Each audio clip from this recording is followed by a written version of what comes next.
Yun, welcome sa channel namin, Chubby Bikers. Para sa video ko ngayon, may isi-share ako sa inyo isang produkto na binili namin na pampalinis ng automatic washing machine. Siguro pwede siya sa mga kahit yung ordinary lang, hindi ako sigurado. Nakakapagpatanggal na to ng mga yung mga molds, yung mga amag na iipon, yung mga dumi. Kasi sa loob ng mga washing machine, di ba meron yung parang umiikot yung parang tab niya. Sa likod nun, doon namumuo yung mga dumi, lalo na pag hindi tayo nakakapag-tab hygiene na regular.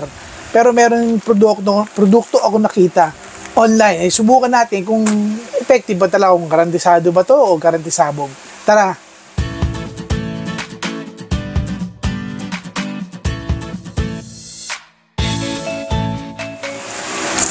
Ito mga ka-chubby, ito yung Seaways. Nakita ko lang to online, tinitignan ko yung mga nila, yung mga reviews nila, testimonial nila. Epektibo naman, may mga video pa nga sila na pag yung mga ginagamit nila, binababad lang ng kung gano'ng katagal. Depende sa ng tab hygiene kung gano'ng katagal ibababad. Talagang makikita mo yung tubig, talagang itim nga yung mga dumi na nakadikit do sa loob ng washing machine. Talagang matatanggal. Hindi ko alam kung totoo ba yun o hindi. Kaya napabili ako nito para subukan. Kasi ang pinanlilinis ko lang sa washing machine namin yung Clorox lang. Maano lang ako ng isang basong Clorox, tapos lalagyan ko yung tubig na yun, tapos yun lang. Minsan naglalagay din ako ng mga powdered na sabon, yung mga cleanser. Okay naman, pero parang mas epektibo to kung titignan mo doon sa mga ads nila. Mas epektibo tong yung Seaways na to, panglinis. Itong in-order namin 125 grams ang bawat isang pack. Bali 3 pack ang laman nito, itong parang bag na to, itong supot na to, 3 pack. Ito siya mga ka-chubby, yung Seaways washing machine cleaner. Nakalagay dito, compatible with all washing machine. Antibacterial 99.9%, and mite removal 100%, and odor eliminator. Yun yung nangyayari sa washing machine nyo pag sobrang dumi na siya. Yung nasa gilid niya, yung gilid niya, kikita niyo yung tab na yan, yung gilid niyan. Nagkakaroon na yan ng amoy kahit anong gawin yung laba, kahit mabango pa yung mga sabon ninyo, mabaho pa rin ang kinalalabasan ng damit ninyo. Ito mga ka-chubby, ito yung instruction ng paggamit niya. Place the product directly into the washing machine. Bale, itong isang paketa nito, ilalagay nyo dun sa washing machine. Ito lang yung gagamitin nyo pag kayo ay maglilinis ng washing machine niyo. Bale, yung tab hygiene nyo yun, di ba? Meron sa mga automatic washing machine yung tab hygiene. Yung pagpipindutin nyo, maglalagay ng tubig yon, tapos ito ang gagamitin yung sabon na panglinis dun sa washing machine. Tapos kung ilagay nyo lang ito, basta pag pinindot nyo yung tab hygiene, ilagay nyo na to. Bale, hindi ito pwede gamitin sa mga ka-chubby, hindi ito pwede gamitin sa mga damit. Iba yata yung pang damit. Kumbaga itong pakete na to, panlinis na to, pang washing machine lang to mga ka-chubby. Meron yata silang ganito na panglinis naman ng mga damit. Hindi hiwalay na produkto na panlinis ng damit. Ito kasi yung washing machine cleaner, syempre obvious naman yan, washing machine cleaner, pang washing machine lang, huwag yung gagamitin sa damit, baka masira yung mga damit niyo. Ito yung washing machine namin mga ka-chubby. Yan, siya, anong klase ba to? Panasonic na inverter na automatic washing machine. So susubukan ko itong Seaways na washing machine cleaner sa kanya. So itatab hygiene natin siya. Sasaksak ko muna at iyon yung tubig. On natin. Pagka hanapin nyo sa washing machine niyo yung tab hygiene. Ito. Yan. Yan ang panglinis. So pipindutin nyo yan. So, pagka pindot nyo nun, pindutin nyo yung start. Doon sa washing machine niyo, start nyo lang. So hintayin lang natin to magkaroon ng laman, kahit siguro mga 1/4 lang, tsaka natin ilalagay itong powder na to. Ingatan nyo lang ito na huwag pupunta sa mata ninyo o matitikman ninyo, kasi laso nito kaya iiwas ito sa mga bata. Huwag nyong pababayaan ng papaglaruan nila to, baka maisubong nila to, iyari. Ang gagawin lang natin, bubukas lang tayo dito. Bubukasan natin sa sa loob. Yan, ganyan na yung gagawin. So, hintayin na lang natin mag-start itong pagtatab hygiene niya. So, iikot-ikot yan. Ay, maluluso naman yung produkto na yan. Tapos, tignan natin yung magiging resulta nitong washing machine cleaner na to na Seaways. Isa lang ang ginamit ko, isang pack lang para sa isang paglinis ng tub hygiene. Ewan ko kung dapat ba isa o dalawa, wala nakalagay.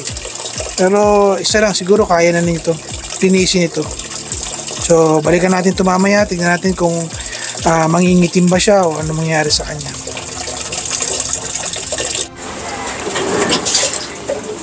Ito mga katsabi, gumagana na. Napuno na niya ng tubig, so ngayon hinahalo-halo na niya. Ang napansin ko lang, medyo lumalabo nga yung tubig. Katulad na nakita ko sa video na yung dumumi yung tubig niya. Ito, dumumi nga. Kasi yung Clorox, pag yun ang ginagamit ko, malinaw pa rin yan eh. Pero ito, medyo lumabo na yung tubig. Eh, hindi pa natin alam kung talaga bang lalabas yung mga itim-itim niya, yung mga yung amag-amag niya na ipon dyan. Hindi natin kung may makukuha siya mga dumi.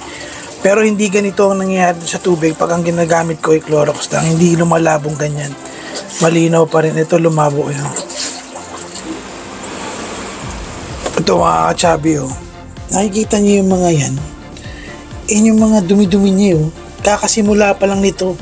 Hindi pa to talagang ito yung pakita ko sa inyo. Ayan simula pa lang ng pagbabad niya eh. So nandito pa lang siya sa sa babad. Wala pa, hindi pa talaga nagaan to. Para siyang nakapos. Pero hindi yan nakapos. Gumagana yan. Ibababad lang niya yan hanggang sa pagka matagal na yung babad. Hindi ko alam kung isang oras ata nakababad yan. Ayun, nakikita niyo mukhang effective na. Ayan. Ganyan na ilaw. Ayan mga katsabi, nakikita niyo yan. Ayan yung mga dumi-dumi, mukhang okay, mukhang totoo Ayan Ayan yung mga dumi ng washing machine nandito yun, nandito sa likod. Ito mismong to. Yung dumi niyan.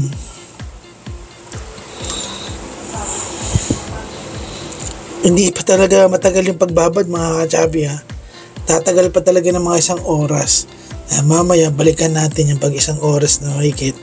Kung mas marami pang madumi matatanggal. Grabe, mukhang effective nga itong produkto ng ng Seaways. Walang ganyan nangyayari pagka ordinary cleanser lang yung gamit ko, kaya yung yung Clorox. First time ko lang ito nakita na nagtatanggal talaga siya ng mga mga katsabi titingnan ninyo yung mga latak-latak siya pero kanina problema hindi ko na video yung ayan, ito yung makikita nyo yung mga ganyang dumi natanggal ng Seaways. Ayan, yun yung mga dumi na natanggal ng Seaways yung ganyan. Yun yung nasa likod yung nasa likod nito. Ayan, natanggal niya kanim na hindi ko na video yung yung pag-wash niya talaga. Sayang. Pero at least nakikita yung mga latak-latak na yung nandito. Yung mga latak-latak niya. Ito mga katsabi. Nasa rinse na to. Rinse mode na. Malinis na siya. Pero makikita pa rin ito sa ilalim. Yung mga latak-latak para lang siya natatanggal. Hanggang sa dito sa rinsing mode ito. Ito na yung last stage ng paglinis ng ng washing machine. Pagkatapos ito, wala na. Pero effective yung Seaways. Talagang matatanggal niya yung mga yung mga parang dumi doon sa likod nito. Matatanggal niya. Pero syempre, hindi ko mas effective pa rin siguro. Hindi ko malalaman kung talagang natanggal ba niya yung lahat. Syempre kung talaga itong lilinisin to, kung bubuksan to ng mga naglilinis talaga ng ganitong washing machine, syempre mas malinis yun, sigurado yun.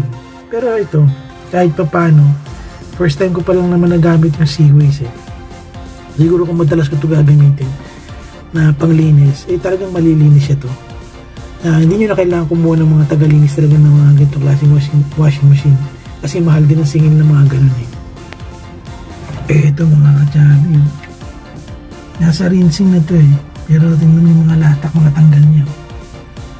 Epektibo talaga yung Seaways na powder. Hindi siya garantisabog, siya ay garantisado. Ayan, matanggal niya yan. Yan yung mga dumi-dumi sa likod ng to. Yan. Ayan mga ka-chubby. Ito na yung pangalawa sa huli. Ano ba? Basta tatlong rinse yan tatlong rinse Ito na yung pangalawang rinse. Tinatanggal na niya yung tubig. Ayan. Tapos meron pang isa. Pagkatapos ng isang yan, spin cycle na yung susunod. Tapos noon wala na, malinis na itong washing machine. Nagsimula na siya mag-spin, so tapos na yung rinsing niya. Ito na, nagsispin na siya, tutuyuin na niya yung mismong yung loob niyan, yung tab niyan. Tapos mamaya silipin natin yung mga, malamang may matitira pa dyan mga dumi sa loob. Ito na, tapos na yung paglinis ng yung washing machine. Ayan pa yung mga dumi, yung ibang dumi na hindi na tanggal doon sa pag-rinse. So ang gagawin nyo na lang dyan, punasan nyo na lang siguro ng basahan para matanggal na talaga yan.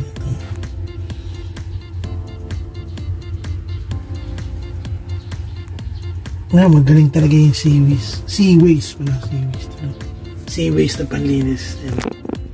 Natanggal niya yung mga latak-latak na naiipon dito sa loob ng washing machine. O yun mga ka-chubby, na naipakita ko sa inyo yung yung paglinis ko doon sa washing machine gamit yung yung Seaways na washing machine cleaner. Ito yun mga ka-chubby.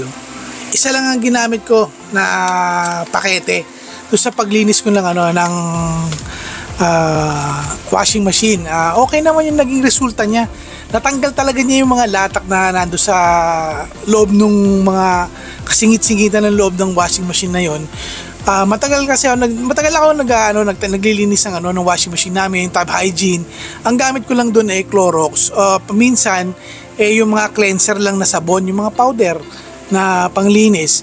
Hindi niya na-achieve yung katulad ng nagawa ng Seaways na natanggal niya yung mga yung parang mga amag-amag doon na nakadikit na doon sa sa loob ng washing machine. Natanggal niya nung binaba niya. Siguro pag overnight pa nababad yan mas maganda. Lang yun yung babad na yun tab hygiene lang kung lang yung tagal niya. Hindi ko na nga na video lahat yung yung nakakalimutan ko kasi hindi ko kasi naririnig na nandoon na siya sa una, di ba yung wash mode niya na ipakita ko lang yung umpisa ganyan, hindi ko napakita yung nasa pangatlong wash mode niya at yung panghuli. Pero kahit na nung nakita pa rin natin yung mga latak na tanggal niya, baka nga mas marami pa kung na-video ko lang talaga lahat. Pero talagang makikita mo yung tubig, nag-iba yung kulay. Siya, naging parang ang tawag sa ganun, parang malabo, murky kung tinatawag nilang ganun. Pero naging malabo, hindi katulad ng yun nga, pag ang iba yung gamit ko, lang siya, malinaw pa rin. Tsaka hindi ko nakikita yung mga dumi-dumi na natatanggal, yung mga pinakita ko doon sa video. Hindi nagagawa yun ng Clorox o nung ordinary na cleanser. Pero yung Seaways na washing machine cleaner, ito nga nagawa niya. So mga ka-chubby, itong produkto na to, hindi po ako na to sponsored, hindi po to sponsored. Nakita ko lang to online at sinubukan kasi nga medyo may amoy na yung yung washing machine namin pagka naglalaba, parang hindi na ganoon kaano yung bumabango, mabaho pa rin siya. Nga pala yun, pagkatapos na nalinis kanina, mabango na yung loob ng washing machine. Talagang okay itong produkto na to. Itong produkto na to mga ka-chubby garantisado. Hindi siya garantisabog. Kaya marerekomenda ko to, itong Seaways. Meron din sila isang produkto, i-vlog ko naman yung sa susunod, yung panlinis naman ng banyo. Yun naman yung titignan natin na parang i-spray mo siya doon sa mga dumi-dumi sa mga wall, mga pader-pader ng banyo ninyo. Parang lulusawin na lang yan, hindi na kayo mahihirap magkuskus. Patatanggal na niya agad dun lang sa pag-spray na yon. Mangyayari na lang, babanlawan na lang siguro ng tubig yung mga dumi-dumi na nando sa wall, yung mga tinatira, tapos tutuyuin na. Mas mabilis yung magiging trabaho at hindi mahirap, mas madali siya sa paglinis ng banyo. Okay mga ka-chubby, sana nakatulong yung video na to na pinakita ko sa inyo. At least maging aware kayo na ito yung may mga produkto kasing ibang, baka sa online may mga iba pang binibentang produkto, pero itong Seaways na subukan namin, na sinubukan ko, talagang gumana, talagang maganda yung naging performance niya. Yun, sana po paki-suporta yung channel po namin, Chubby Bikers, sa mga bago namin subscribers at sa mga dati namin subscribers, sa patuloy yung suporta sa channel po namin, Chubby Bikers. Maraming salamat po sa inyo. Sana po paki-like, share at subscribe itong channel namin para mas pa-recommenda kami ni YouTube sa mas maraming manonood. Okay mga ka-chubby, kita-kisay sa susunod kong video. Yun nga, yung panglinis ng yun ang naman gagawin ko susunod. Panglinis ng banyo, kita-kisay doon sa video na yun. Ingat kayo palagi, tsaka God bless sa inyo. Bye-bye!